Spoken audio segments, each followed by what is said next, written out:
네, 여러분 안녕하세요. 오늘 연수 진행을 맡은 영동교육지원청 영재교육 담당자 박형규입니다. 먼저 오늘 연수를 시작하기 전에 이렇게 좋은 연수를 위해서 정화진 연구사님과 함께 뒤에서 전폭적인 지원과 준비로 힘써주신 충청북도 자연과학교육원 융합인재부 우관문 부장님의 인사 말씀을 듣도록 하겠습니다. 안녕하십니까. 자연과학교육원 융합인재부장 우관문입니다. 오늘 영동지역 영재교육 활성화 및 설명회에 관심을 갖고 참여해 주신 학생, 학부모, 교원 모든 분들 고맙습니다. 새로운 학교 문화로 함께하는 행복한 영동교육을 이끌어 주시는 성경재 교육장님, 신상규 교육과장님, 박형규 장학사님 꼼꼼하게 설명회를 준비해 주신 데 대해 더욱 감사드립니다. 오늘 카이스트 이상해 교수님의 미래 역량과 영재 교육 특강 및 영재 선발 안내와 사전 질문을 통해 영동 영재 교육에 대한 소통의 예상이 되었으면 합니다. 2021학년도에 저희 자연과학교육원에서는 언택트 시대 대비 융합 과학 수학 온라인 수학 콘텐츠를 초등 4, 5, 6학년, 중등 1, 2학년 각 20차시씩 개발해서 보급해 드릴 예정입니다. 모두를 위한 영재교육, 모든 아이를 창의 융합인재로 키우는 영동지역 영재교육이 활성화되기를 소망합니다. 또한 지난 9월 저희 자연과학교육원 주관 영재교육 온라인 포럼을 추진했는데 내년도에는 역량중심 맞춤형 영재교육 활성화를 위해 교육공동체와 전문가들이 함께하는 분야별 다양한 영재교육 포럼을 추진할 예정입니다. 앞으로도 영재교육에 대한 많은 관심과 지원 부탁드립니다. 고맙습니다.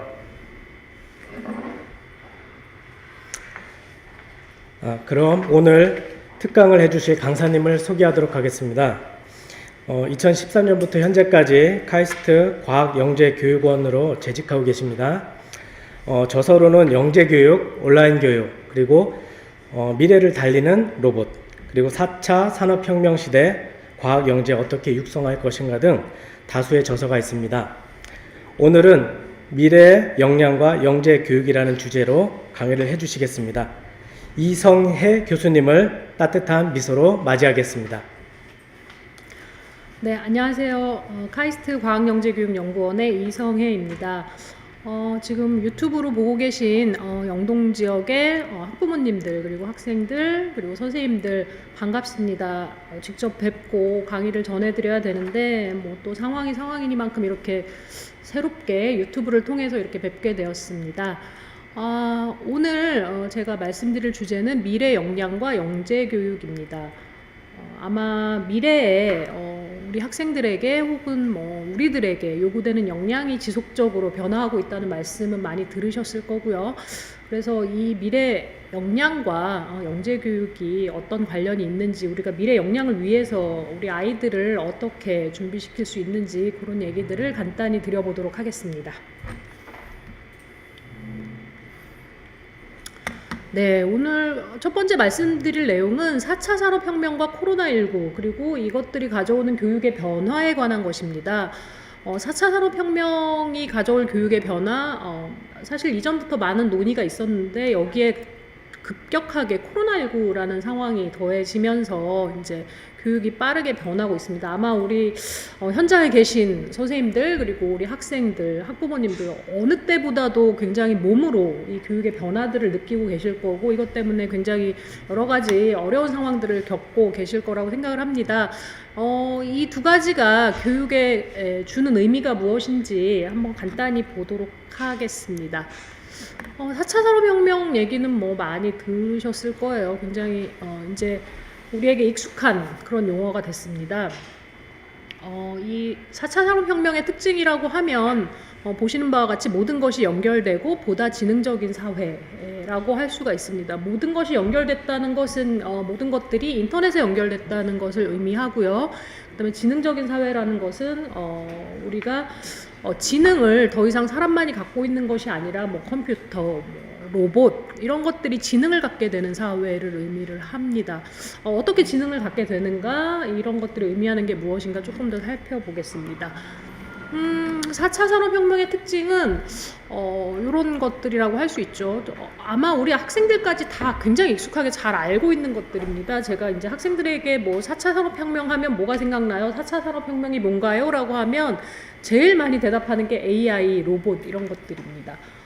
맞습니다. 그래서 4차 산업혁명은 이런 기술들이 갖고 오는 어떤 변화, 혁신적인 변화를 의미하는데 뭐 대표적인 기술들은 앞서 말씀드린 것처럼 AI와 로봇, 그 다음에 사물 인터넷, 빅데이터, 그다음에 네트워크, 클라우드 이런 것들을 의미를 합니다.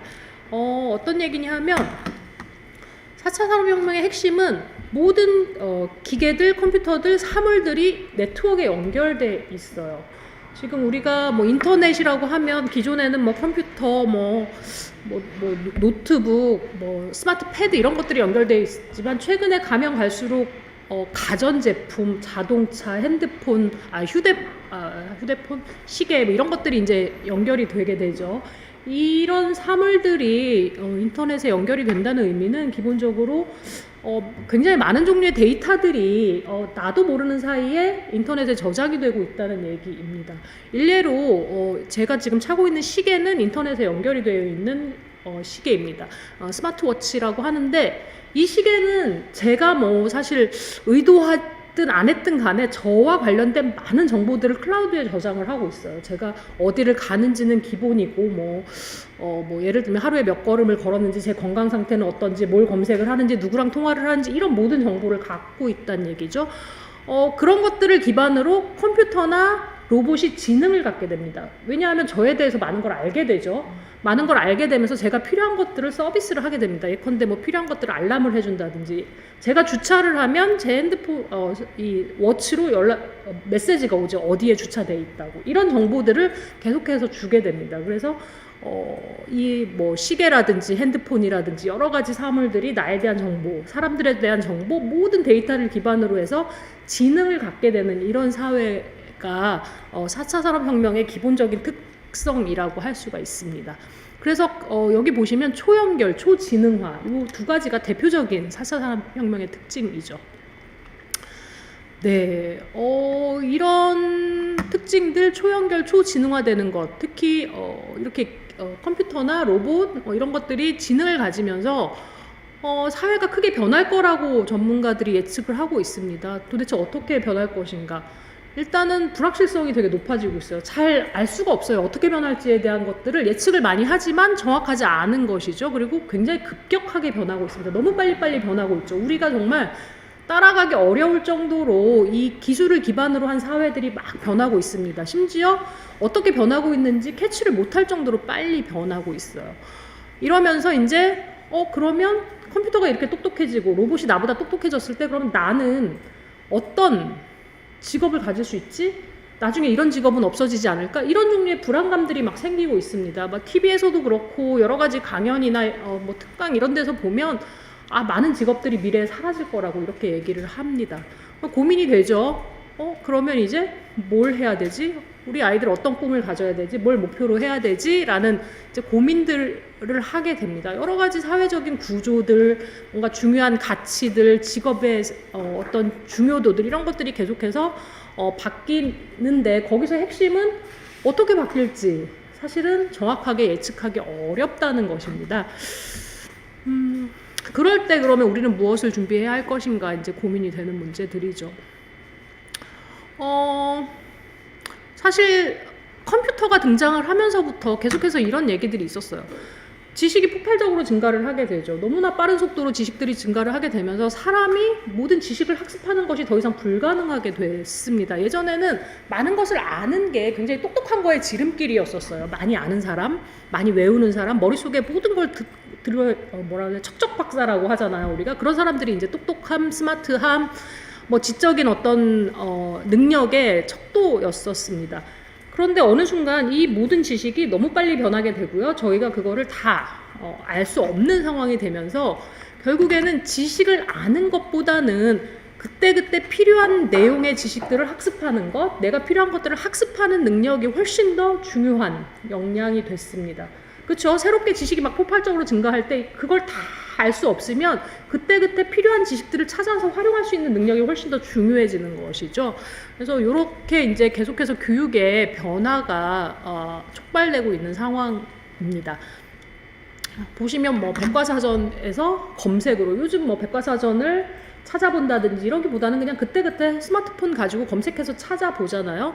심지어 예전에는 저걸 막 외우는 게 능력이었어요. 그래서 걸어다니는 백과사전 이런 별명도 있었단 말이죠. 굉장히 똑똑한 사람 혹은 박학다식한 사람들을 말하는 것들이었습니다. 그러나 지금은 그런 것들을 훌륭한 능력이라고 별로 보지 않고 그냥 잘 외우는구나 이렇게 보죠.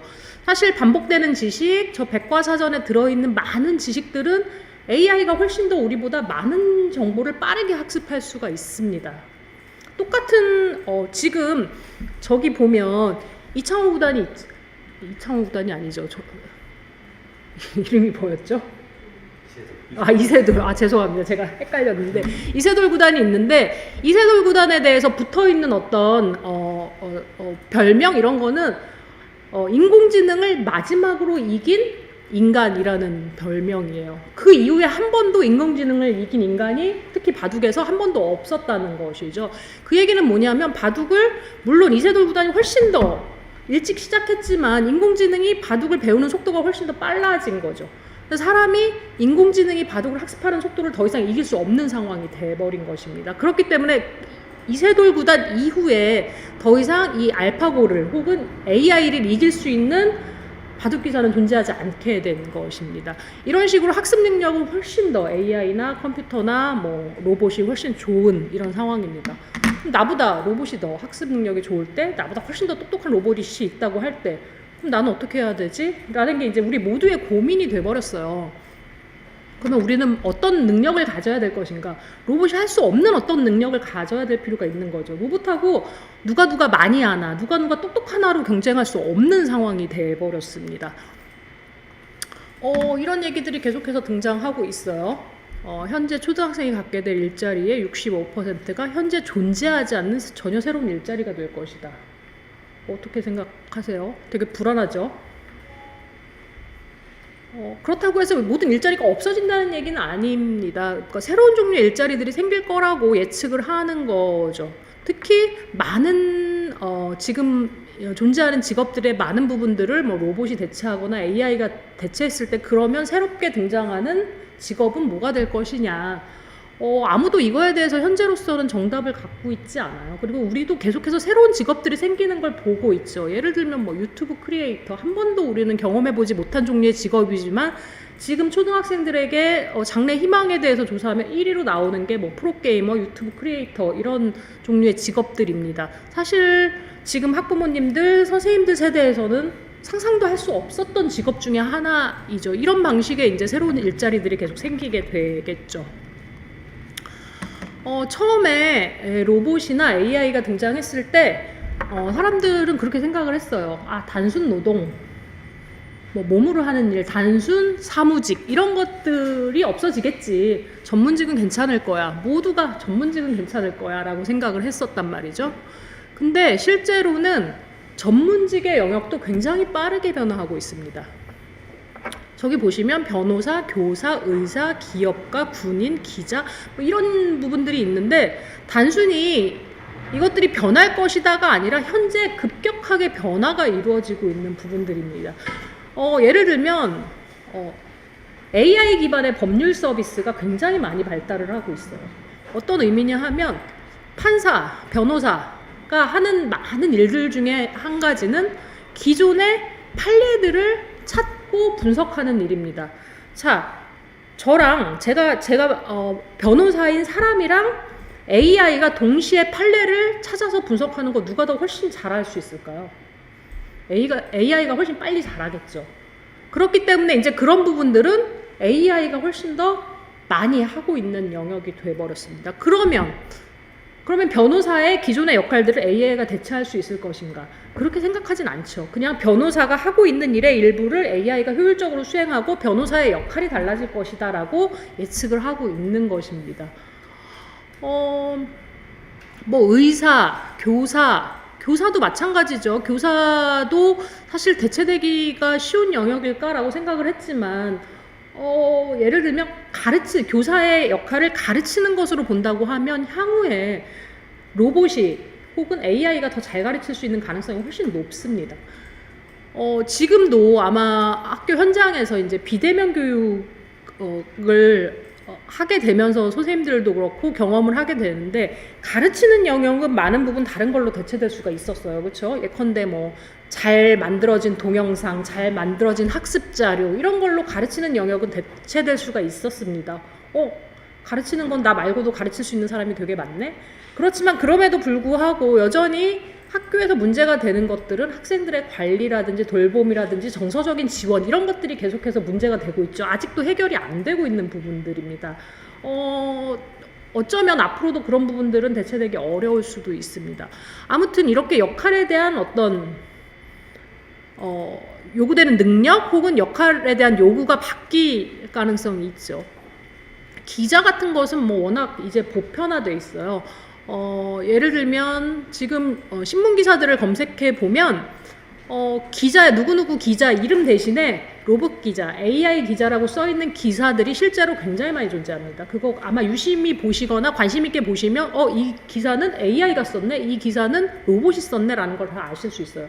그 중에 대표적인 기사들이 데이터를 해석해서 전달하는 기사입니다. 예를 들면 뭐 스포츠 기사, 스포츠의 어떤 스코어나 어제 경기를 분석해서 보여주는 기사들 혹은 주식을 분석하거나 어떤 경제 상황을 분석해서 기사로 쓰는 것들은 이제 더 이상 사람이 쓰지 않아요. 데이터를 넣으면 로봇 기자가 혹은 AI가 훨씬 더 사람처럼 잘 쓰게 되는 영역이 되었습니다. 이런 변화들이 실제로 현장에서 많이 이루어지고 있어요. 되게 우리는 이게 미래의 일처럼 생각하지만 조금만 유심히 뭐 이렇게 신문 기사 같은 것들, 인터넷 검색들을 해보시면 지금 현재도 대단히 보편적으로 이루어지고 있는 것들이라는 것을 아실 수가 있습니다. 그렇다고 하면 앞으로 변호사가 될 우리 아이가 혹은 기자가 될 우리 아이가 의사가 될 우리 아이가 가져야 될 역량은 도대체 무엇이냐. 로봇보다 더 잘할 수 있는 뭔가가 필요하겠죠.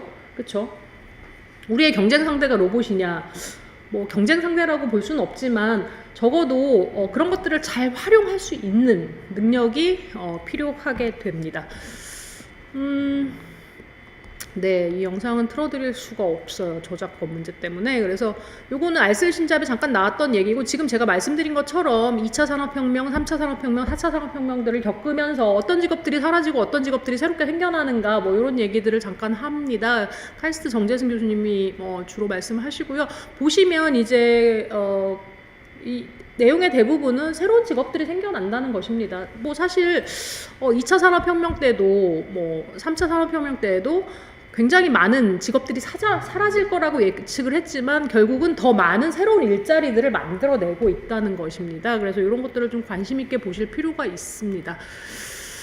네, 그래서 이렇게 세상이 바뀌면 로봇이 지능을 갖게 되고 로봇이 나보다 더 똑똑해지면 AI가 많은 직업들을 대체하게 되면 도대체 4차 산업혁명 시대 미래는 어떤 인재를 요구하는가 다 관심이 있었습니다. 정말 거의 뭐 몇 년 전서부터 전 세계적으로 이렇게 새로운 역량 도대체 우리 학생들에게 혹은 뭐 사람에게 필요한 핵심적인 역량이 무엇인가 이거를 도출하는데 많은 노력들을 해왔습니다. 전 세계적으로 저거를 시도하지 않은 국가들이 없을 정도입니다. 그러면서 이제 공통적으로 도출되는 것들이 저기 보시는 것처럼 뭐 비판적인 사고, 크리티컬 띵킹이라고 하죠.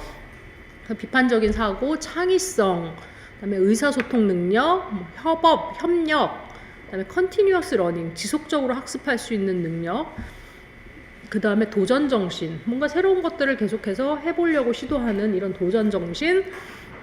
그 다음에 뭔가 다른 사람에 대해서 배려하거나 공감하는 능력 이런 것들이 이제 중요한 역량으로 고려되고 있는 상황입니다.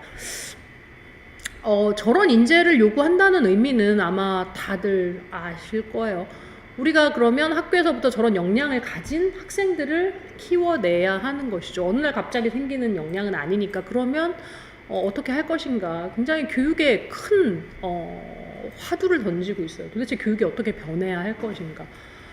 바뀌는 과정 중에 있죠. 그리고 뭐 여러 가지 지금 국가교육과정도 2015년에 개정이 돼서 2018년부터 적용된 국가교육과정도 보면 핵심 역량 중심으로 완전히 개편이 되었습니다. 그래서 교육의 목표를 역량 중심으로 두고 이 역량을 달성하기 위해서 그럼 교육과정이 어떻게 바뀌어야 할 것인가 하는 것들이 이미 국가교육과정에 이렇게 적용이 된 상황입니다. 네, 그래서 결과적으로는 뭐 이런 뭐 예를 든 거긴 하지만 뭐 지식 창조형 인재, 문제 창조형 인재, 뭐 집단 지성형 인재, 융합형 인재, 뭐 소통형 인재, 협력적 소통형 인재, 감성적 사고형 인재 이런 인재들이 미래에 핵심적으로 중요한 인재가 될 것이다라고 전망하는 것입니다. 사실 더 다양할 수도 있고요. 이런 게 아닌 또 새로운 것일 수도 있습니다. 그러나 일단 뭐 현재 뭐 전문가들, 미래학자들, 교육학자들은 이렇게 이제 생각을 하고 있는 것이죠. 네, 계속해서 이제 뭐 교육의 역할은 그러면 어때야 할 것인가? 이런 인재들을 우리 학교에서는 키워내고 있나? 혹은 뭐 앞으로 이런 학생들을 키워내기 위해서 교육은 어때야 할 것인가? 영재 교육은 어때야 할 것인가? 이런 것들이 이제 우리에게 던져진 과제라고 할 수 있죠.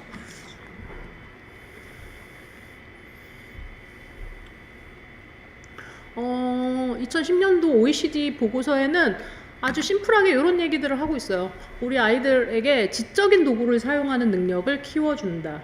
전통적으로 이 지적인 도구라고 하면 읽기, 쓰기, 계산하기였었단 말이죠. 우리가 3R이라고 하는 기본적인 문해와 관련된 거, 읽기, 쓰기, 계산하기가 굉장히 중요한 소양이었다고 하면 최근에는 소프트웨어, 컴퓨터, 스마트 도구, 그 다음에 다양한 언어들, 예컨대 뭐 영어, 중국어, 일본어 뭐 이런 종류의 언어들을 사용하는 능력이 굉장히 중요한 역량으로 보여지고 있습니다. 특히 지적 도구 중에 소프트웨어나 컴퓨터, 스마트 도구 이런 것들이 최근에 이제 4차 산업혁명이든 뭐 AI 시대든 이런 데 필수적으로 요구되는 역량이라고 할 수 있죠.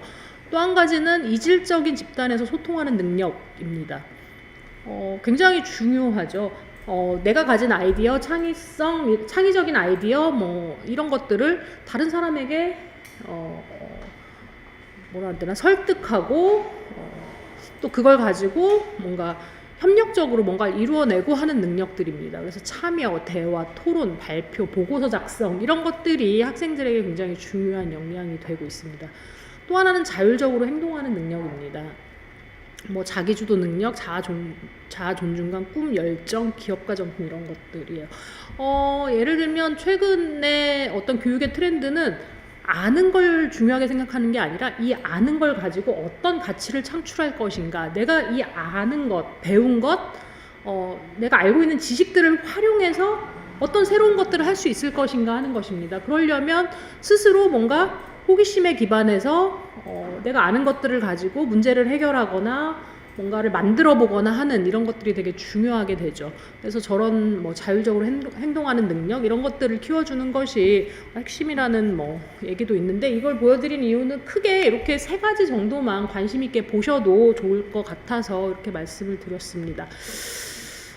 네, 4차 산업혁명 시대의 교육, 앞서서 뭐 얘기 드린 것들이죠. 사회 및 경제 구조가 변화하고 있고요. 그에 따라서 어떤 인재상, 시대가 요구하는 인재상이 바뀌고 있어요. 공부를 잘하는 혹은 시험을 잘 보는 인재가 아니고 이제는 뭔가 사회에 가치 있는 것들로 기여할 수 있는 이런 인재들이 훨씬 더 각광받는 인재, 혹은 창의성을 기반으로 정말 사람들을 즐겁게 해주거나 뭔가 새로운 걸 만들어내거나 이런 인재들이 훨씬 더 중요한 인재가 되었죠.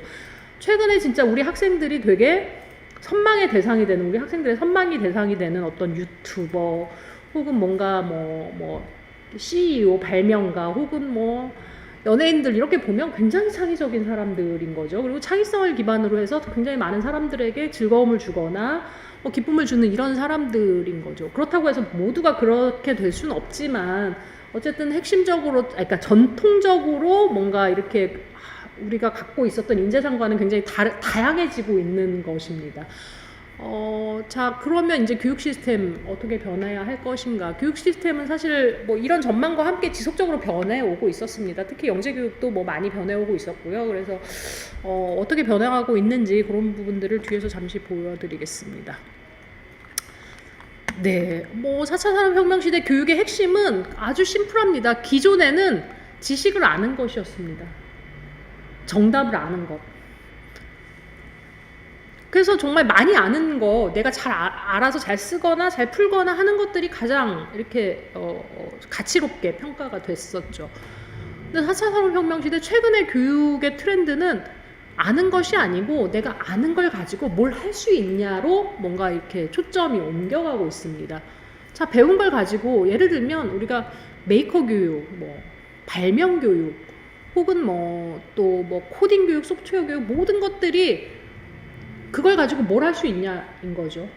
어떤 것들을 해결할 수 있는가, 어떤 것들을 만들 수 있는가 하는 것들에 더 중점이 되어 있습니다. 특히 우리 영재교육에서 핵심이라고 보는 거는 문제를 발견하는 역량입니다. 우리가 주변에서 관찰할 수 있는 여러 가지 현상들 중에 이건 왜 이렇지? 이 문제는 어떻게 하면 개선할 수 있지? 사실은 발명교육이나 메이커교육 같은 것들이 다 거기서 출발을 하잖아요. 우리가 생활 속의 문제들, 불편함을 찾고 여러 가지 과학적인 지식, 수학적인 지식 뭐 이런 것들을 가지고 이걸 해결하는 경험을 하는 것들이 지금 기존에 이제 뭐 영재교육이나 발명교육 이런 데서 주로 하고 있는 일들입니다. 그래서 학생들이 끊임없이 주변을 보면서 뭐 예를 들면 뭐 학교에서, 집에서, 사회에서, 우리 지역 공동체 내에서 뭐가 문제인가, 뭐가 불편한가, 이 교통체계의 문제는 무엇인가, 이렇게 끊임없이 문제들을 발견하는 그런 역량을 길러주는 것이 굉장히 중요합니다. 그런 다음에는 그러면 이걸 어떻게 해결할 것인가, 그러면서 이제 뭐 실패의 경험도 많이 하고, 그리고 또 성공의 경험을 했을 때 학생들이 뭔가 이렇게 자신감도 올라가고 이럴 수 있을 것입니다. 네. 정리하면 4차 산업혁명 시대의 교육은 이렇게 볼 수가 있습니다. 도전 역량을 강화하고 우수한 기술력을 사회가 요구하는 새로운 가치로 전환할 수 있도록 하는 것이 국가 성장 발전의 동력이고요. 이것과 관련해서 교육에서 강조되고 있는 것들은 이런 것들입니다. 실용적이고 경험적인 교육, 실제로 뭔가 쓸모가 있는 것들, 그 다음에 스스로 배움을 찾아 나가는 형태, 정말 필요한 게 뭐지? 내가 좋아하는 게 뭐지? 재밌는 게 뭐지? 라고 이렇게 찾아 나갈 수 있는 것들입니다. 그 다음에 협업하는 능력, 의사소통하는 능력, 그 다음에 도전 정신, 이런 것들이죠. 그렇기 때문에 최근에 교육에서 강조되고 있는 것들, 특히 영재교육에서 시도되고 있는 것들이 다 이러한 어떤 사회적인 맥락에서 나오게 된 것이죠. 사회적인 변화에서. 예컨대 융합교육. 처음에 융합교육이 도입됐을 때 학교 현장에서도 그렇고 뭐 학부모님들도 그렇고 도대체 융합교육을 왜 하는지에 대해서 의문이 굉장히 많았습니다. 그러나 이제 모든 어떤 교육의 방향이 융합하는 형태로 가고 있죠. 왜 그러냐면 우리가 세상의 많은 문제들은 단일 학문을 가지고 해결할 수 있는 문제들이 거의 없어요. 수학적인 지식이나 과학적인 지식이 아니라 우리가 배운 것들을 융합했을 때 해결할 수 있는 문제들이 되겠죠. 예를 들면 카이스트에서 어제 기사로 난 것이 이제 융합인재학부를 이번에 이제 신설하겠다. 사실은 기존의 융합기초학부에서 이름을 바꾼 형태인데 어쨌든 융합인재를 키우겠다는 측면에서 융합인재학부를 설립을 하게 됩니다. 그리고 이렇게 융합적인 인재를 키우기 위해서 특히 최근에 강조되고 있는 것은 학생 중심 교육이나 뭐 프로젝트 중심 교육, 특히 팀 프로젝트 중심의 교육들입니다. 그 다음에 뭔가 실제 현실에서 적용할 수 있는 기술과 지식을 배우는 거, 그 다음에 특히 지역이나 기관 등 커뮤니티 연계를 강화하는 이유는 내가 속한 커뮤니티로부터 뭔가 문제들을 찾고 해결하고 하는 경험들을 제공하기 위해서죠. 그리고 실제로 이제 아이디어에서 끝나는 것이 아니라 뭔가 만들어 보는 것까지 강조를 하다 보니까 기술이라든지 뭐 소프트웨어, 메이커 이런 것들이 이제 교육의 안으로 들어와서 우리 학생들에게 이런 기회를 자꾸 제공하고 있는 상황입니다. 아마 학부모님들 중에 좀 그냥 가르쳐 줬으면 좋겠는데 자꾸 우리 애들한테 뭘 하라고 시킨다고 만들라고 시키고 뭘 자꾸 하라고 시킨다고 이런 거에 대해서 이제 조금 뭐 컴플레인이 있으신 분들도 있을 텐데 이런 배경에서 프로젝트 중심 학습, 탐구 학습, 뭐 융합 교육 학생들이 계속 이렇게 실제로 해보는 경험들을 제공하는 이유가 이런 맥락에 있습니다. 그냥 아는 데서 그치지 말라고 하는 것이죠. 아는 것들을 활용해보는 경험들을 지속적으로 제공하고요. 이런 경험들은 사실 일반 교육보다는 영재 교육에서 훨씬 풍부하게 할 수 있죠. 다양한 경험들을 해볼 수 있죠. 그리고 이 과정에서 우리 학생들이 뭘 잘하는지, 뭘 좋아하는지 이런 종류의 재능도 발굴할 수 있게 될 것입니다. 네, 요런 게 키워드였습니다. 4차 산업혁명 시대의 교육의 키워드를 보면 뭐 역량 중심 교육, 프로젝트 중심 교육, 융합 교육, 네, 뭐 실제 활용 가능한 지식과 기술 중심의 교육, 발명, 메이커, 기업가 정신 교육, 사회 현장과 융합한 교육, 뭐 사회적 가치 창출 이런 것들이 최근에 교육에 기대되는 부분들이고 교육에서 뭔가 이렇게 변화하고 있는 측면들입니다. 왜 이런 교육들을 하는가 이 배경들에 대해서 이제 조금 설명을 드렸습니다. 그리고 다시 이제 4차 산업혁명 시대에 더해 코로나19라는 어떤 뭐 초유의 사태가 발생을 했죠. 그래도 지금은 뭐 꽤 많이 시간이 지났고 모두가 이제 적응을 많이 했습니다. 그리고 이제 전면적인 등교도 이제 지금 진행이 되고 있는 상황인데 갑자기 올해 3월부터 뭐 온라인 개학, 뭐 사이버 강의, 비대면 교육, 언택트 러닝 막 이런 우리가 처음 경험해본 것들이 이제 교육에 등장하기 시작을 했습니다. 굉장히 어려움들이 많았어요. 선생님들은 선생님들대로 뭐 학부모님과 학생들은 뭐 또 그대로 되게 어려움이 많았습니다. 근데 그거는 사실 어떻게 보면 아무도 예측하지 못했던 상황이거든요. 그리고 아무도 준비하지 못했던 상황이었습니다. 처음에 뭐 여러 가지 혼란들이 있었어요. 뭐 시스템의 문제, 뭐 콘텐츠의 질 문제다, 뭐 의사소통이 안 된다, 여러 가지 문제들, 평가의 문제, 그다음에 이 준비가 안 된 어떤 선생님이나 학생의 문제, 그다음에 뭐 아이패드가 없어요, 뭐 노트북이 없어요, 이제는 또 뭐 카메라가 없어요, 뭐 이런 식의 이런 문제들이 지속적으로 있어 왔습니다. 그래도 1학기가 지나고 2학기가 되면서 조금 더 안정화가 돼가고 있는 상황이죠. 사실 그렇게 생각하실 수 있어요. 지금 현장에 계신 선생님들, 여기도 선생님들 계신데 그다음에 학생들 금방 끝날 거야. 내년이면 원상복귀 되겠지. 안 될 가능성이 굉장히 많다고 모두가 예측하고 있습니다. 안 될 가능성이 많다는 얘기는 어떤 의미냐 하면 코로나가 지속된다는 얘기라기보다는 교육이 이 코로나19라는 것을 통해서 바뀌고 있어요. 이 바뀐 것들이 원점으로 다시 돌아가지는 않을 것이라고 보는 것이죠. 지금 이 교육에서 가장 크게 바뀌고 있는 부분은 교육의 테크놀로지를 활용하는 거죠. 처음에 불편했죠.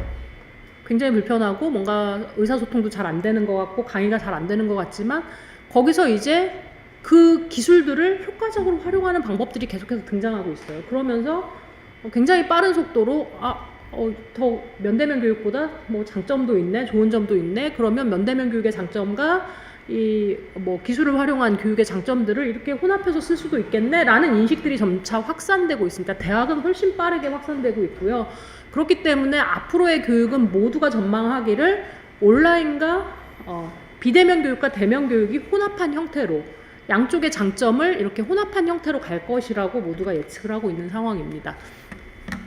이거는 뭐 올해 초에 나온 거긴 하지만 코로나19 시대에 이제 각 이제 OECD에서 각 국가별로 물어봤어요. 뭐가 문제냐, 가장 이슈가 뭐냐, 어떤 것들이 준비가 안 됐냐, 뭐 이런 것들을 물어봤는데 그 중에서 한 가지 이제 제가 인상적이었던 질문은 그럼에도 불구하고 코로나19가 우리 교육에 가져다 준 어떤 긍정적인 측면은 없나라고 물어봤을 때 사람들이 대답한 것들입니다. 각국에서 이제 응답을 한 거죠. 보면 첫 번째는 기술과 혁신적인 솔루션이 교육에 도입된 것이라고 합니다. 여기서 이제 혁신적인 솔루션이라고 할 때는 뭐 교육 방법도 여기에 포함이 되겠죠. 예를 들면 어떤 온라인을 활용한 원격 교육 같은 것들인데 사실 이런 어떤 테크놀로지, 그다음에 원격 교육 이런 것들을 교육에 도입하는 것에 대해서는 지속적으로 노력을 해왔지만 그렇게까지 이제 교육에 반영된 상황은 아니었습니다. 그러나 코로나가 닥치면서 어쩔 수 없이 저런 것들이 교육으로 확 들어와 버렸죠. 그동안에 막 여러 가지 노력들이 무색할 정도로 그냥 갑자기 이제 이런 것들이 가능할 수밖에 없게 되었습니다.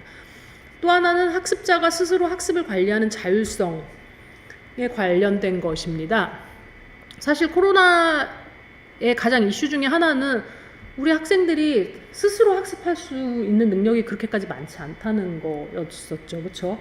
우리가 계속해서 교육에서 자기주도 학습이라는 걸 강조해왔어요. 그리고 미래 역량 중에 핵심적으로 요구되는 것 중에 하나도 자기주도 학습, 지속적인 학습, 스스로 뭔가 필요한 것을 찾아서 계획하고 학습해 나가는 것이었는데 생각보다 우리 학생들이 그런 준비가 안 되었구나라는 것들을 알게 되었습니다. 그렇지만 그럼에도 불구하고 이 비대면 교육의 시기들을 겪으면서 이제 이런 학습자가 스스로 학습을 관리하는 자율성이 좀 높아지고 있지 않나, 이것가 이제 긍정적인 측면이라고 보는 것이고요. 또 하나는 교육에 대한 사회적 관심의 확대입니다.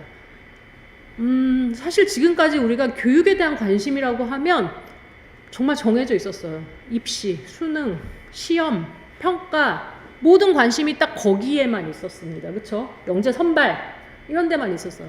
근데 갑자기 원격 교육을 하는 상황이 돼버리면서 어떻게 됐냐면 모두가 수업을 어떻게 하는지에 대해서 관심을 갖게 됐습니다. 선생님들 엄청 부담스러우시죠?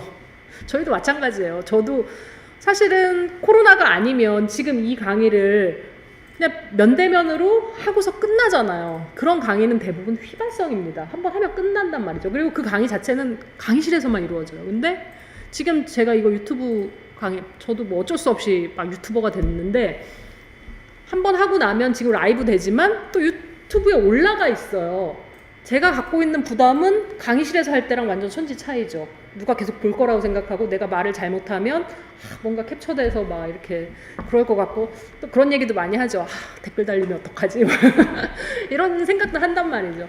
이렇게 훨씬 더 이제 선생님들 입장에서는 뭔가 내 강의가 오픈되는 거, 내 수업이 오픈되는 거에 대해서 굉장한 부담을 느끼게 되고, 결국에는 지금 많은 이슈들이 거기에 있습니다. 선생님 뭐 수업의 질이 너무 낮은 거 아니야? 수업을 이렇게 했었어? 라는 이제 비판들이 계속 있는 거죠. 그러나 궁극적으로 이런 과정이 결국 교육에 대한 질을 높이게 될 것입니다. 예를 들면 저만 해도 제가 강의실에서 강의를 할 때보다는 조금 더 준비를 하게 되겠죠. 그래도 뭔가 오류가 있을지 없을지 혹은 뭐 여러 가지를 한 번 더 체크하게 될 거고, 이러면서 이제 강의의 질이 높아질 수밖에 없는 상황이 됩니다. 이 교육에 대한 사회적 관심의 확대, 특히 수업에 대한 이 사회적 관심의 확대는 지금은 우리가 서로 힘들고 불편하고 조금 부담스럽지만 궁극적으로는 교육의 질을 높이는 데 큰 기여를 하지 않을까, 그런 생각을 한번 해봅니다. 네, 앞서 말씀드렸듯이 우리가 뉴 노멀 뭐 혹은 포스트 코로나 이렇게 얘기를 해요. 그 얘기는 뭐냐면 코로나 이전과 이후가 전혀 다를 거라고 생각을 하는 거죠. 그렇죠? 다시 코로나 이전으로 돌아가지는 않을 거라는 얘기입니다. 특히 교육에서 뭐 굉장히 많은 전 세계적인 미래학자들, 교육학자들이 전망을 했습니다. 코로나19가 끝난 후에 교육은 어떻게 될 것인가. 결국 핵심은 테크놀로지, 특히 교육용 테크놀로지라고 하는 에듀테크 기반의 교육 혁신들이 이루어질 거라는 것이죠. 코로나 이전에 에듀테크 기반의 교육 혁신들은 계속해서 연구가 되어 왔습니다. 그래서 뭐 미래 교실, 뭐 미래 교육 이런 모델들이 계속 나왔는데, 재밌는 건 우리는 불과 얼마 전까지, 불과 올해 1월까지만 해도 미래 교육이라고 생각하고 그런 그림을 그려왔어요. 미래에는 수업에서 테크놀로지를 이렇게 활용하고 뭐 VR을 이렇게 쓰고 뭐 인터넷을 이렇게 쓸 것이다 라고 생각을 해왔던 것이죠. 그런데 코로나 때문에 어떤 상황이 됐냐면 더 이상 미래가 아닌 상황이 됐습니다. 현재의 문제가 돼버렸어요. 갑자기 확 우리는 그래도 지금부터 천천히 준비하면 언젠가는 이런 형태의 교육이 될 거야 라고 생각했던 게 당장 오늘 해야 되는 교육의 형태가 되었습니다.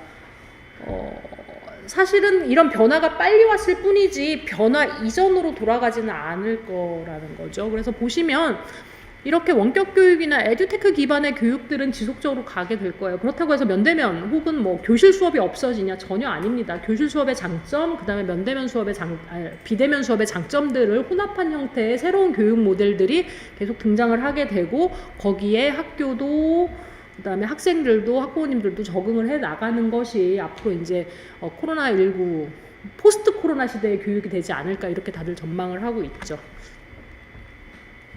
네, 정리를 하면 지금 우리 교육의 근본적인 변화를 요구하는 두 가지 축은 4차 산업혁명과 코로나19였습니다. 크게 교육 과정 측면에서 보면 역량 중심 교육 과정으로의 전환이죠.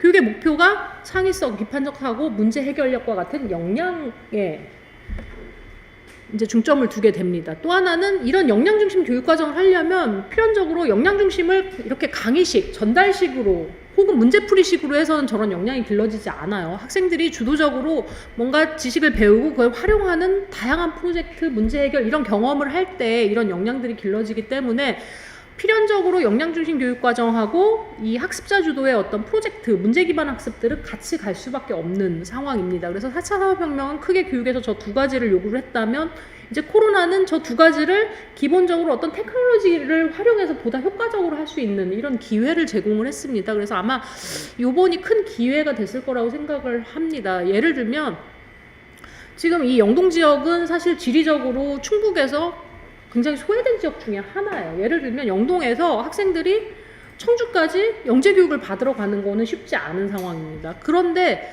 원격교육, 에듀테크를 활용하면 사실 그 문제를 생각보다 쉽게 해결할 수 있죠. 그렇죠? 그런 문제들을 예를 들면 한 달에 한 번 정도는 청주에 가서 하지만 지역에서 온라인을 통해서 한다든지, 그리고 또 선생님들 입장에서도 다양한 이 온라인에 있는 자원들을 활용해서 영재교육을 좀 더 풍부하게 한다든지 이런 것들이 이제 가능한 상황이 됐습니다. 예전에도 이건 가능했었는데 우리가 굉장히 뭔가 진입장벽이 높다고 생각을 했죠. 근데 제가 보기에 코로나가 갖고 온 장점은 지금 어떤 상황이냐면 우리 학생들이 일단 어떤 이 인프라를 다 갖게 됐어요. 핸드폰이든 노트북이든 뭔가 원격 교육에 접속할 수 있는 기기를 다 가지게 됐고요. 또 학생들이 그걸 활용할 수 있는 어떤 리터러시 수준이 높아졌습니다. 굉장히 중요한 점프가 일어났어요. 이걸 잘 활용해서 교육 체계를 만드는 게 우리에게 굉장히 중요한 일이 되는 거죠.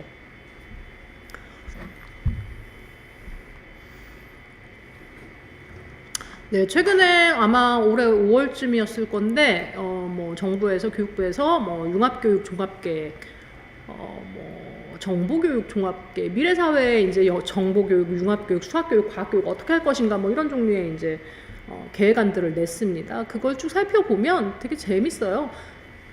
사실 다 각각인 것 같지만, 저기 이제 빨간 글씨를 보시면, 융합교육의 목표도 문제 해결력, 정보교육의 목표도 문제 해결력, 과학교육의 목표도 문제 해결력입니다.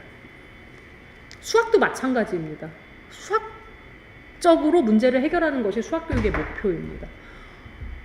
재밌죠? 그러면 이제 우리가 굉장히 이게 수렴되는 느낌이죠. 자, 뭘 위해서 교육을 할 것인가? 학생들이 문제를 해결하도록 하는 것. 어떤 문제? 다양한 사회적인 문제, 실생활의 문제들. 뭐를 활용해서 융합적인 지식, 정보, 과학적인 지식, 수학적인 지식들을 활용해서 문제를 해결할 수 있는 경험을 제공해 주는 것이 교육의 목표가 되어버렸습니다. 굉장히 명확합니다. 이거는 사실 고민할 필요가 없어요. 일반 교육도 그렇고 영재교육도 그렇고. 그러면 학생들에게 문제를 많이 던져주고 그 문제를 해결하는 어떤 과정들, 방법들을 계속 훈련시키는 게 이제 교육이 되겠죠. 어떻게 할 것이냐? 저런 것들이 제시되어 있습니다. 주제 중심 융합 프로젝트 수업, 정보 AI 기반 문제 해결 프로젝트, 첨단 과학기술 기반 프로젝트 탐구 수업, 과정 중심 평가, 융합교육, 학생 참여 주도형 수업. 결국엔 학생들이 어떤 문제 해결을 해보는 프로젝트들에 참여하면서 문제 해결 역량들을 계속 키우도록 하는 것이 교육이 가고 있는 방향입니다. 이런 것들을 정말 빠르게 적용해보거나 빠르게 경험해볼 수 있는 데가 또 영재교육이기도 하죠. 왜냐하면 공교육은 바뀌는데 시간이 많이 걸려요. 저런 굉장히 시스템이 크기 때문에 저런 것들을 적용해서 변화를 이렇게 유도해 나가는 데는 오랜 시간이 걸립니다. 그러나 영재교육은 굉장히 다양한 것들을 해볼 수가 있어요. 규모도 작고 또 교육과정상의 자율성이 있기 때문에 굉장히 재밌는 프로젝트들, 재밌는 활동들을 우리 아이들이랑 이렇게 해볼 수 있는 그런 곳이 영재교육입니다. 그래서 학부모님들도 영재교육을 굉장히 진입장 취업률이 높다고 생각하지 마시고 우리 아이들이 뭐 다양한 경험, 뭐 프로젝트, 뭐 이런 활동에 참여해보는 게 좋겠다 이렇게 생각하시면 영재교육 보내시면 어디에서도 할 수 없는, 학원 가면 애들 문제풀이 뭐 시험 준비만 시키거든요. 근데 그게 중요한 게 아니고 실제로 스스로 학생들이 사고하고 뭐 그 사고한 걸 활용해서 뭔가 산출물을 내고 하는 것들을 해볼 수 있도록 할 수 있는 데가 이제 영재교육이라고 할 수 있죠. 네, 간단히 영재교육에 대해서 말씀드리면 그런 질문들은 지금 영동은 사실 그런 질문들이 없는데 다른 지역에서는 뭐 그런 질문들 되게 많아요. 우리 아이가 영재인지 어떻게 판단할 수 있을까요? 영재 판별은 어디 가면 받을 수 있어요? 이렇게 얘기를 한단 말이죠. 근데 사실은 영재를 사실 이 학생이 영재다 아니다를 판단하지 않습니다. 물론 뭐 영재 교육을 받으면 영재라고 할 수 있지만 그거는 이제 영재 교육을 받는 학생이라고 볼 수 있지 뭐 영재다 아니다를 판단하지는 않습니다. 사실은 그게 별로 중요한 게 아니거든요. 그래서 영재를 우리가 누구를 영재라고 하는가 이런 것들을 잠시 살펴보면 저기 조셉 렌줄리 교수님은 뭐 영재 쪽에서는 가장 대가 뭐 영재 교육의 아버지 뭐 이렇게 볼 수 있는 분인데 저기도 지금 그렇게 말씀하고 계시죠. 저 영상 유튜브에서 한번 찾아보셔도 좋아요. 저는 뭐 누구는 영재고 누구는 영재가 아니다라는 말을 믿지 않는다. 사실은 그냥 영재라고 우리가 생각하는 학생들은 영재적인 행동의 특성을 보인다고 보는 거죠. 이 학생은 영재다 아니다가 아니라 어떤 영재들이 가지고 있는 행동 특성들을 보이고 그 행동 특성들이 뭐냐를 저기 이렇게 정의를 했습니다. 그래서 중간 이상의 능력, 수학이든 과학이든 뭐 예체능이든 어느 분야에서 중간 이상의 능력, 중간 이상의 능력이라고 하니까 그러면 한 50% 정도는 저게 해당이 되겠죠. 일단은 그 다음에 어떤 과제 완수에 대한 집중과 헌신, 저거를 저희는 과제 집착력이라고 부릅니다. 영재들이 보이는 특성 중에 가장 중요한 특성 중에 하나죠. 뭔가를 계속 깊이 파는 것, 너무 거기에 집중해서 몰입하는 거, 수학 문제를 푸는 거, 뭔가 뭐 과학책을 읽는 거, 뭐 코딩을 하는 거 이런 거에 굉장히 몰입하는 친구들이 있어요. 그 다음에 거기에서 또 한 가지 핵심적으로 보는 것 중에 하나가 창의성입니다. 창의적인 사고. 어떻게 거기서 창의성을 발휘하는가. 저 세 가지 요소의 어떤 공통적인 부분들을 갖고 있는 학생들을 보통 그냥 영재성이 있다 혹은 영재적인 행동을 한다라고 이렇게 정의를 하고 있습니다. 영재 특성에 관한 다양한 정의들이 있어요. 여기 보시면 앞서 렌줄리 교수님 얘기도 있지만 밑에 보면 많은 학자들이 공통적으로 얘기하는 거는 뭐 관찰력, 끊임없는 질문, 그 다음에 언어 사용의 유창성, 뭐 이런 것들, 그 다음에 지적 호기심, 창의성 이런 것들을 이제 영재적인 특성이라고 보는 거죠. 우리나라는 영재교육진흥법에서 이렇게 정의하고 있습니다. 영재란 재능이 뛰어난 사람으로서 타고난 잠재력을 개발하기 위하여 특별한 교육이 필요한 사람을 말한다. 이렇게 뭐 조금 모호하긴 하지만 뒤에 보시면 어떤 잠재력이냐, 뭐 지능, 일반 지능, 특수 학문 적성, 이건 이제 학문 분야별의 적성을 말하는 거겠죠. 그다음에 창의적 사고 능력, 예술적 재능, 신체적 재능, 뭐 이렇게 해서 이제 영재라고 보고 있는 상황입니다. 생각보다 우리가 영재를 보는 영재라고 정의하는 학생들의 분포는 굉장히 넓습니다. 어머니들이 뭐 그런 말씀 많이 하세요. 우리 애는 영재가 아니라서요. 영재교육 프로그램에 보내는 거를 되게 부담스러워 하세요. 저희 애는 영재가 아니에요. 근데 영재는 생각보다 굉장히 많은 학생들을 포함하고 있어요. 그러니까 일반적으로 전 세계적으로는 그냥 상위 10%에서 15% 이내의 성취도 기준으로 이렇게 보는 학생들을 그냥 영재성이 있는, 잠재력이 있는 학생들이라고 영재라고 정의를 합니다. 근데 우리가 갖고 있는 영재에 대한 인식은 예컨대 영재 발굴단에 나오는 정말 저런 애가 다 있어? 뭐 이런 애들 있잖아요. 이런 친구들이 이제 영재라고. 거기는 따로 정의가 있습니다. 고도 영재. 아예 그냥 학문적으로 고도 영재라고 부릅니다. 혹은 과학 신동. 우리 신동, 실제로 저거는 이제 우리나라 정부에서 신동이라고 부르는 것들이에요. 예를 들면 영재 발굴단에 나와서 6살인데 막 고등학교 수학 문제를 풀고 이런 친구들. 그런 친구들은 뭐 고도 영재 또는 그러니까 신동이라고 이렇게 볼 수 있죠. 그 다음에 우리나라 교육부에서는 영재교육 특례자라고 부르기도 합니다. 특례자법이 있어요. 그래서 진짜 우리 애가 신동이다, 고도영재다, 막 6살인데 막 수학 문제를 엄청 잘 푼다, 막 이러면 여기 영동교육지원청이나 아니면 청주 자연과학교육원 이런 데 연락을 하시면 특례자에 대한 어떤 판정을 받을 수 있는 이런 것들을 도와드립니다. 그래서 그런 학생들이 진짜 있다, 주변에 있다 그러면 그렇게 말씀하셔도 돼요. 그러면 정부에서 특례자를 지원하는 프로그램들이 있습니다. 뭐 어쨌든 그렇지만 우리 학생들은 다 일반 영재에 해당이 되죠. 잠재력을 가지고 있는 학생들. 그러면 이제 이런 질문들이 많이 있어요. 이거는 그냥 정말 호기심에서 저도 한번 관심을 가져본 건데, 영재랑 공부 잘하는 모범생들이랑 달라? 이런 질문들. 그냥 모범생을 영재라고 하는 거 아니야? 뭐 이런 질문들 되게 많이 한단 말이죠.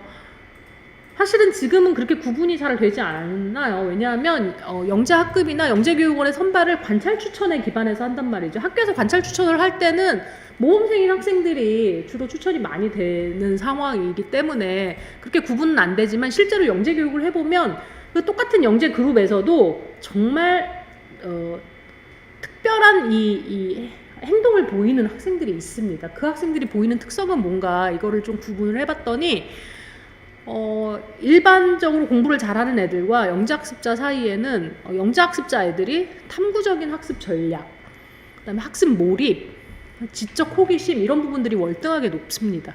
전혀 달라요. 정말 우수한 애들이 공부하는 패턴과 전혀 다르게 자기는 어떤 분야가 너무 좋아서 그 분야를 또 진짜 미친 듯이 깊게 파는 학생들이 있어요. 그리고 그거를 끊임없이 뭐 예를 들면 뭐 이렇게 연결해가면서 지식을 확장해 나가거나 거기에 빠지면 시간 가는 줄을 모른다거나 이런 학생들이 정말 영재적인 특성을 보이는 학생들이 있긴 있습니다. 그 학생들은 영재 교육을 받는 그룹에서도 정말 한 10% 내외 이렇게 있는 것 같아요. 그래서 약간 뭐 탐구적인 학습 전략이나 학습 몰입, 그 중에서도 가장 핵심적인 거는 지적 호기심이에요. 뭔가를 알고 싶다는 어떤 욕구, 이런 것들을 가진 학생들을 우리가 영재라고 볼 수가 있습니다. 여기 보시면 탐구적인 학습 전략은 내가 모르는 것을 해결하기 위해서 뭔가 질문을 하거나 누가 뭘 찾아보거나 하는 게 아니라 스스로 끊임없이 이거를 고민하는 학생들이 있어요. 애들한테 인터뷰를 해보면 애들이 이렇게 얘기를 하죠.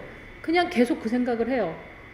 밥 먹을 때도 생각을 하고, 걸을 때도 생각을 하고, 버스를 탈 때도 생각을 하고, 끊임없이 생각을 하다 보면 어느 순간 해결이 될 때가 있어요.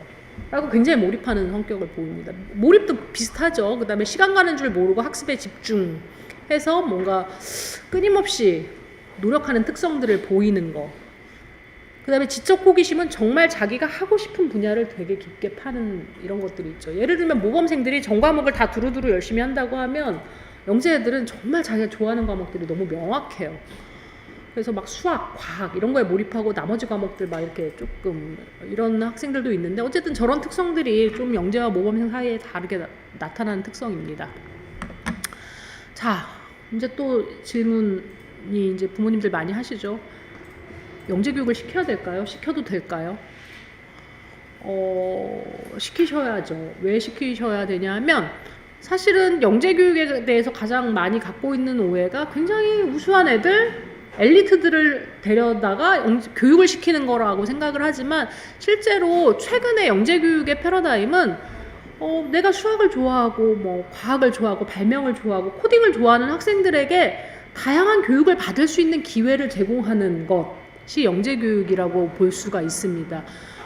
우리 학생들이 학교나 뭔가 학원에서 배울 수 없는 조금 더 도전적이고 뭐 또 이렇게 다양하고 이런 것들에 대해서 영재 교육에 오면 배울 수가 있거든요. 그래서 그 학생들이 뭐 수학을 좋아하면 와서 수학을 좋아하는 많은 친구들과 만나서 같이 얘기도 하고 어려운 수학 프로젝트도 해보고 이러면서 자기가 좀 더 수학을 좋아하게 된다든지 이렇게 재능 개발을 하는 것이 영재 교육의 목표라고 보시면 돼요. 우수한 학생들을 데려다가 되게 뭐 선행을 시키거나 우수한 교육을 시키는 게 아닙니다. 그래서 우리 학생들이 다양하고 재밌는 경험을 할 수 있도록 하는 것이 영재 교육이기 때문에 영재 교육을 조금 이렇게 문턱을 낮추고 한번 경험해 보시는 거는 좋은 것 같습니다.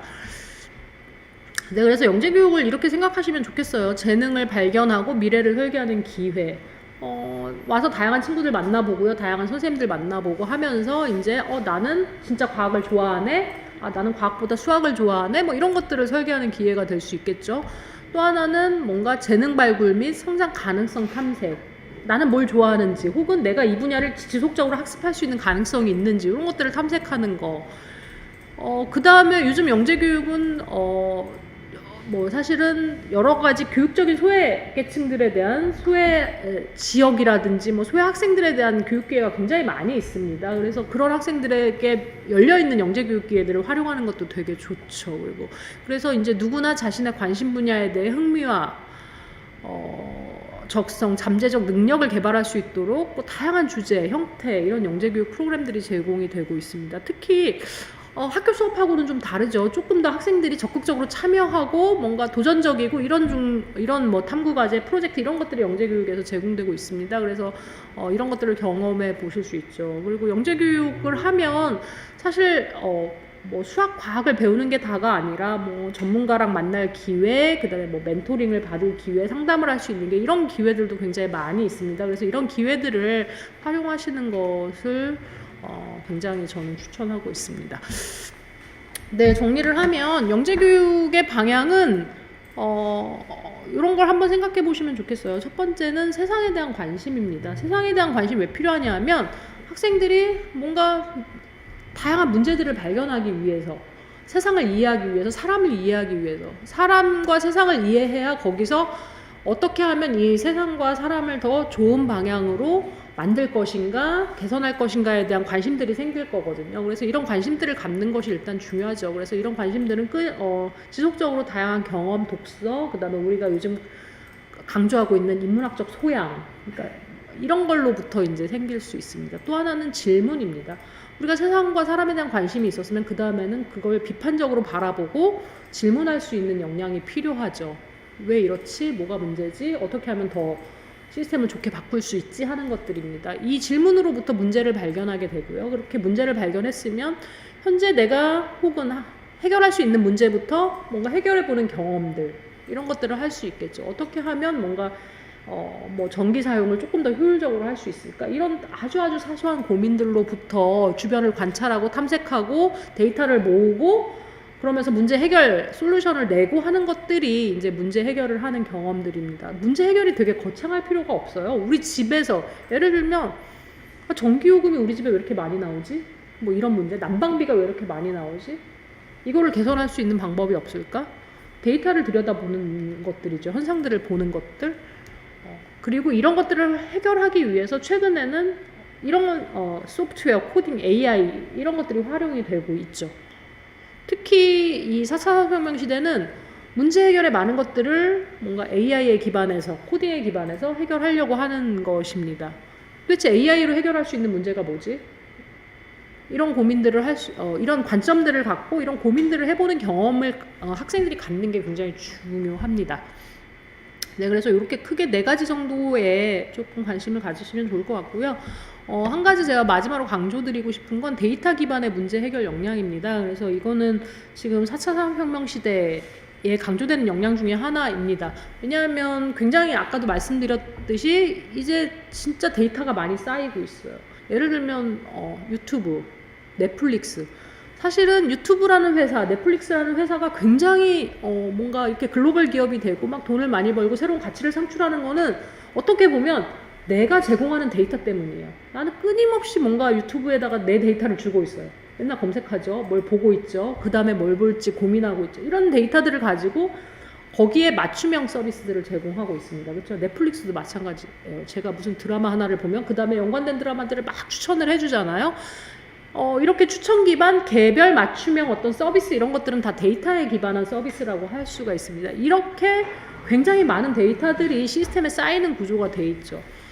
저기 보시면 뭐 서울시가 빅데이터를 활용하는 방법, 저거 한번 찾아보시면 이 심야버스 노선을 이렇게 결정하는데 사람들이 심야에 전화를 어디에서 많이 활용하는지 전화 데이터를 활용을 했습니다. 무슨 얘기냐면 사람들이 밤에 뭐 택시를 잡는다든지 아니면 뭐 집에 전화를 한다든지 전화량이 많은 지역들이 뭔가 유동인구가 많은 지역들일 거잖아요. 그래서 그 지역들을 연결하는 버스 노선을 이렇게 빅데이터, 특히 전화 데이터를 기반으로 이렇게 노선을 결정했다는 뭐 그런 스토리입니다. 이런 방식으로 우리가 굉장히 활용할 수 있는 데이터들이 많고요. 이 데이터를 가지고 다양한 문제들을 해결할 수가 있습니다. 그래서 이런 거에 이제 좀 관심을 가질 필요가 있을 것 같고요. 그래서 데이터 리터러시는 앞으로 AI 시대에 굉장히 중요한 리터러시가 될 거예요. 어떤 데이터가 있는가, 이 데이터를 어떻게 활용할 것인가, 어떻게 분석할 것인가 하는 것입니다. 이런 측면에서 다양한 종류의 이런 공공 데이터 활용대회들이 있어요. 지금 이거 교육 공공 데이터 활용대회 같은 것들은 좀 관심 있게 찾아보시면 초등학교 4학년부터 대상이에요. 4학년부터 참여를 할 수가 있습니다. 고등학생들까지 참여를 할 수가 있고요. 교육 분야에 저장되어 있는 다양한 공공 데이터들을 가지고 어떤 교육적인 문제를 해결할 것인가에 대해서 아이디어를 내고 그 아이디어를 데이터를 가지고 분석해서 제시하는 이런 형태의 교육 공공 데이터 활용대회입니다. 저 학생들한테 이거 관심 좀 갖지라고 되게 추천 많이 해요. 그러면 우리가 뭐 지역의 문제들, 교육과 관련된 문제들, 이 문제를 그러면 데이터를 가지고 해결할 수 있을까라고 보는 것이죠. 그래서 일에 대해서 1등한 걸 보면 특수학교 포화도에 관련된 것들을 데이터를 이렇게 쭉 뿌려가지고 비주얼라이제이션을 했죠. 어느 지역이 특수학교 포화도가 높고 어디가 낮고 한 것들. 사실 특수학교를 지역에 설치하는 문제는 굉장히 여러 가지 요인들이 복합적으로 작용을 합니다. 그렇죠? 그러면 이제 저렇게 데이터에 기반했을 때 여러 가지 문제들도 중요하지만 결국에는 특수학교 포화도가 낮은 지역에 우선적으로 설치를 하는 게 맞는 거 아니냐라는 어떤 근거도 되고 설득도 할 수 있고 뭐 이런 종류의 활동들을 하는 것입니다. 그래서 요 교육공공 데이터 활용대회 같은 것들은 AI 시대에 학생들이 좀 경험해 볼 수 있는 굉장히 좋은 종류의 프로젝트인 것 같아서 여기 이제 4학년부터 뭐 선생님들이랑 이렇게 같이 참여할 수 있는 이런 형태로 되어 있습니다. 그래서 한번 이런 거에 관심을 가지면 우리 학생들이 필요한 역량들을 기르는데 되게 도움이 많이 될 것 같아서 한번 가지고 와봤습니다. 저는 오늘 미래 역량 4차 산업혁명 시대에 필요한 미래 역량과 그 다음에 그 역량을 키우기 위한 영재교육에 대해서 말씀을 드렸습니다. 혹시 오늘 강의와 관련해서 지금 듣고 계신 분들 중에 질문 있으시면 혹시 채팅으로 남겨주시면 답변 드리도록 하겠습니다. 네, 그러면 질문이 없으신 걸로 하고 오늘 강의 이상으로 마치겠습니다. 들어주셔서 감사합니다. 네, 미래 역량과 영재 교육이란 주제로 훌륭한 강의를 해주신 이성혜 교수님께 다시 한번 감사드립니다. 저희가 오늘 연수 강의를 진행하기 전에 사전 질문을 받았었습니다. 질문 들어왔던 내용들이 저희가 이제 다음 순서에 진행할 영재 선발 과정에 대해서 저희 영동교육지원청 운영학교에서 순서대로 설명을 해드릴 것입니다. 그 안에 그 질문에 대한 답이 들어있으니까 잘 들어보시고 그렇게 참여해 주시면 감사하겠습니다. 다음은 영동중학교, 영동초등학교, 그리고 이수초등학교에서 영재 교육을 담당하고 계신 선생님들께서 각 학교의 영재 이제 모집 과정과 내용에 대해서 설명해 주는 시간을 갖도록 하겠습니다. 먼저 영동중학교부터 시작하도록 하겠습니다. 네, 안녕하세요. 저는 영동교육지원청 중등영재교육원 합니다. 저희 중등영재교육원에 대해서 간략하게 설명해 드리겠습니다. 첫 번째로 2021년 영재교육원 선발 일정에 대해서 간략하게 설명을 드리자면 영재교육 대상자 선발 공고는 이미 저희 영동중학교 홈페이지에도 올라와 있기 때문에 한번 확인해 보시길 바랍니다. 저희 제일 중요한 건 학생 지원서 접수 날짜가 2020년 11월 9일 월요일부터 11월 19일 목요일까지이므로 지원에 희망하는 학생은 이 날짜 기한 내에 꼭 신청할 수 있도록 한 번씩만 더 확인 부탁드립니다. 아래 일정은 선발 일정에 맞게 진행될 예정입니다. 저희 2021년 중등영재교육원 운영에 대하여 간단하게 설명드리겠습니다. 저희 2020년과 같이 중학교 1학년 수학과학 통합반 한 반, 중학교 2학년 수학과학 통합반 한 반, 총 이제 40명으로 구성이 되어 있는데 두 반으로 운영이 될 예정입니다. 그래서 중학교 1학년 수학과학 통합반의 경우에는 현재 초등학교 6학년에 재학 중인 학생이 지원을 할 수 있고요. 중학교 2학년 수학과학 통합반의 경우에는 현재 중학교 1학년에 재학 중인 학생이 지원할 수 있습니다. 참고로 저희 지금 현재 2020년의 학생 현황의 경우에는 중학교 1학년 학생은 5명, 2학년 학생은 10명이 지금 수업을 함께 하고 있는데 영신중학교 학생과 영동중학교 학생이 이렇게 섞여서 수업을 듣고 있습니다. 영동 관내에 있는 중학교를 재학하고 있는 학생들은 모두 지원이 가능합니다. 그리고 또한 2020년 교사의 경우에는 수학 선생님이 3분, 과학 선생님이 3분이셔서 총 6분이 수업을 진행해 주시고 계신데 저희 중등영재교육원의 수업을 담당해 주시는 선생님 분들께서는 매년 영재 교육을 이수를 하시고 더 넓은 개념과 더 다양한 개념을 아이들에게 전달하기 위해서 노력해 주시고 계십니다. 저희 영재교육원의 교육활동을 크게 4가지로 구분해서 간단하게 소개를 드리자면 저희는 다양한 체험 위주의 수업과 수학, 과학 별도 체험학습을 운영하고 있으며 미래 인재 양성을 위한 리더십 프로그램을 계획하여 운영하고 스팀 창의적 산출물 발표 수업을 진행하고 있습니다. 먼저 교육 내용에 대해서 저희가 2020년에 직접 이렇게 교육을 한 주제를 바탕으로 설명을 드리자면 과학 동화 중에서 코로나 바이러스를 주제로 만든 과학 동화를 읽고 토론하는 시간도 가져봤고요. 저희 식물을 직접 키워보는 시간도 가졌고 바빌론을 배워보는 시간도 가지고 수학적으로 이제 날짜만 듣고 요일을 맞춰보는 이런 개념도 학습해보면서 수업 시간에 평소에 하기 힘든 실험이나 활동 위주의 수업으로 교육을 구성하고 있습니다. 저희 2번째로는 체험학습을 수학, 과학 별도로 운영을 해서 대전 국립중앙과학관에 방문을 하거나 계룡산 자연사 박물관에 방문해서 학생들이 조금 더 넓은 경험을 가질 수 있도록 지원하고 있습니다. 2020년에는 코로나19 상황 때문에 진행되진 못하였지만 상황에 따라서 변경 가능하다는 것을 알려드립니다. 저희 3번째는 리더십 프로그램인데 저희가 한 학기당 이제 1년에 4시간 이상을 리더십 프로그램을 계획하여 운영하고 있습니다. 리더십 프로그램은 간단하게 설명을 드리자면 자신의 능력이나 장점 이런 것들을 스스로 파악해보고 그거를 친구들 앞에서 발표를 하면서 그 수업을 통해서 리더십 능력을 함양할 수 있도록 지도하고 있습니다. 저희 마지막으로 스팀 수업은 저희 학기별 1회 운영을 하고 있는데 그 학기에 배웠던 내용을 복습하면서 그 내용을 바탕으로 창의적 산출물을 만들어내는 수업을 의미를 합니다. 이렇게 산출물을 만들어내고 자신의 산출물을 발표하는 수업을 통해서 스팀 수업에서 융합적인 사고력을 키울 수 있도록 도움을 주고 있습니다. 아래에 저 사진은 학생들이 저희 1학기 때 배운 내용을 바탕으로 영동신문에 대해서 이렇게 학습한 내용을 첨부해 보았습니다. 저희 간단하게 영동교육지원청 중등영재교육원에 대해서 설명드렸습니다. 2021년에도 많은 관심과 지원 부탁드립니다. 감사합니다. 네, 안녕하세요. 저는 영동초등학교에서 영재 업무를 담당하고 있는 교사 장진원이라고 합니다. 네, 저희 학교에서 운영하고 있는 발명 영재반에 대해서 안내를 드리도록 하겠습니다. 저희는 지역 공동 영재학급을 운영하고 있고요. 영동 관내에 있는 초등학교 5학년, 6학년 학생 20명 정도를 모집해서 1년 동안 발명 영재반을 운영하고 있고요. 현재 초등학교 4학년, 5학년 학생들이 내년 영재학급 학생으로 지원하게 됩니다.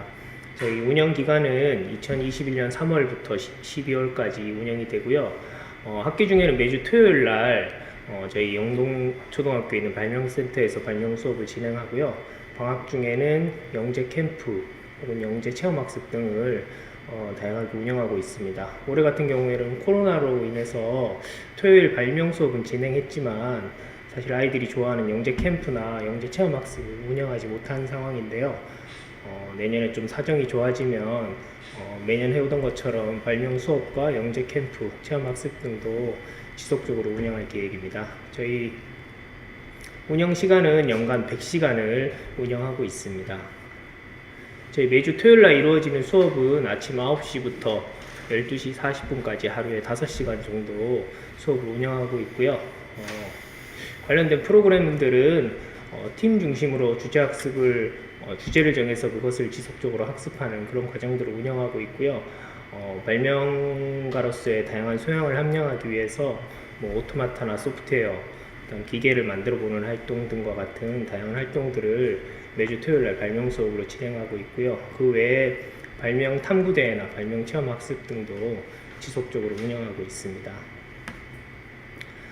발명 영재 선발 관련해서는 좀 전에 중학교 선생님도 설명해 주셨는데, 마찬가지로 GED 프로그램을 통해서 저희가 학생들을 선발하고 있고요.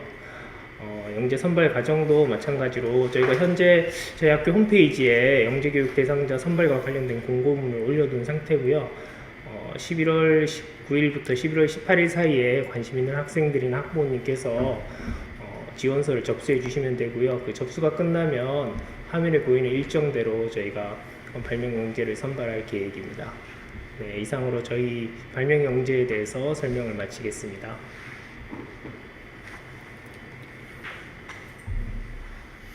네, 안녕하세요. 이수초등학교 영재교육 담당 교사 황원입니다. 이수초등학교 영재교육원 수학과학 통합반 영재교육반에 대해서 설명해 드리도록 하겠습니다. 네, 이수초등학교 영재교육원은 현재 5학년 수학과학 통합반과 6학년 수학과학 통합반이 운영되고 있습니다. 이수초등학교 영재교육원의 경우는 한 반에 수학반과 과학반을 함께 통합 운영하여 수학과 과학을 각각 선생님들이 맡으신 분들이 다양한 융합형 수학과학 수업을 함께 운영하고 있다는 장점이 있습니다. 그래서 수학 연 50시간으로서 창의적 수학 활동 및 다양한 수학적 원리와 개념, 학교에서 학지 못하는 다양한 활동들을 이용하여 2명의 선생님이 각각의 커리큘럼을 진행해 주시고 계시고요. 과학 같은 경우에도 학교에서 배우는 개념 이외에도 할 수 없는 여러 가지 키트나 과학 자재들을 이용하여 연 50시간의 다양한 실험 및 탐구 활동을 진행하고 있습니다. 그리고 올해는 코로나로 진행을 하진 못했지만 영재 캠프나 과학 현장 체험 학습 등도 운영을 하고 있습니다. 아마 내년에 코로나 상황에 따라서 운영할 수 있을 것 같습니다.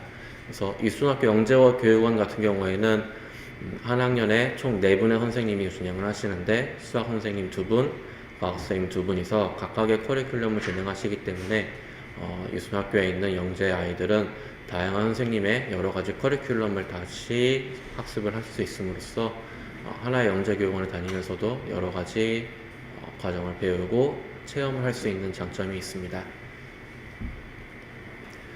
이수초등학교 영재교육원 선발 전형 계획도 나머지 앞에 설명해 주신 선생님과 같은 일정으로 진행이 되고요. 원서 접수는 11월 9일부터 11월 19일까지 저희도 마찬가지로 GED 프로그램을 통해서 접수를 받고 있으니 관심이 있으신 분은 선발 공고를 보시고 신청을 해주시길 바랍니다. 네, 앞으로도 이수초등학교의 영재교육원에 많은 관심과 지원 부탁드리겠습니다. 감사합니다. 네, 설명해 주신 세 분 선생님 감사합니다.